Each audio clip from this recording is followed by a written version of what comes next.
Καλώς ήρθατε στο κανάλι του Olive Epitome. Σήμερα έχουμε έρθει πολύ πρωί με ένα σκοπό.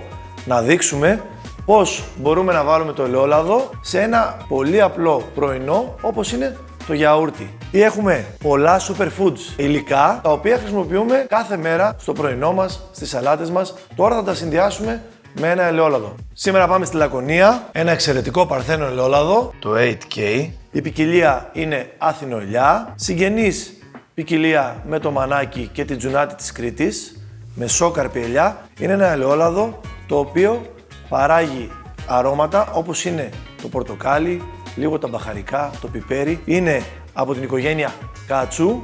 Θα το χρησιμοποιήσουμε με το γιαούρτι μας και τα superfood που σας είπα πριν. Πάμε να φτιάξουμε τη συνταγή μας. Λοιπόν, έχουμε πολύ ωραίους κουρμάδες που έχουμε ήδη βγάλει το κουκούτσι. Θα πάρω μερικούς.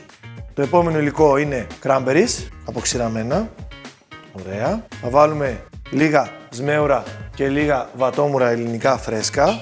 Θα δώσουν ένα γλυκό και ένα ξινό χαρακτήρα παράλληλα. Το επόμενο υλικό είναι ρόδι. Όλα αυτά τα συστατικά τα οποία τοποθετούμε σήμερα είναι υψηλής διατροφικής αξίας. Εκεί έγινε και ο συνδυασμός με το ελαιόλαδο, διότι έχουμε υψηλή διατροφική αξία και στο ελαιόλαδο, πάρα πολλές βιταμίνες, άρα ο συνδυασμός θα σας κάνει ένα σούπερ πρωινό. Λίγο ηλιόσπορο, λίγο ομό φρέσκο αμυγδαλό.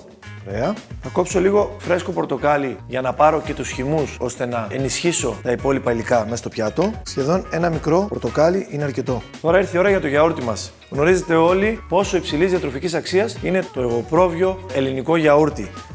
Θα το ανακατέψω ώστε να το κάνω να έχει μια πιο κρεμώδη υφή.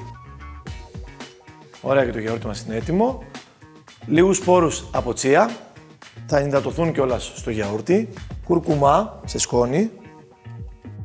Κανέλα,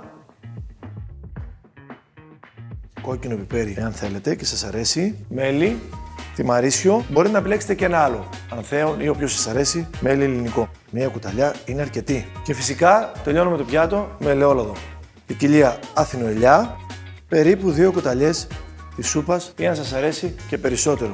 Έχουν μυρίσει όλα τα αρώματα, κανέλα, το μέλι είναι καταπληκτικό με το ελαιόλαδο.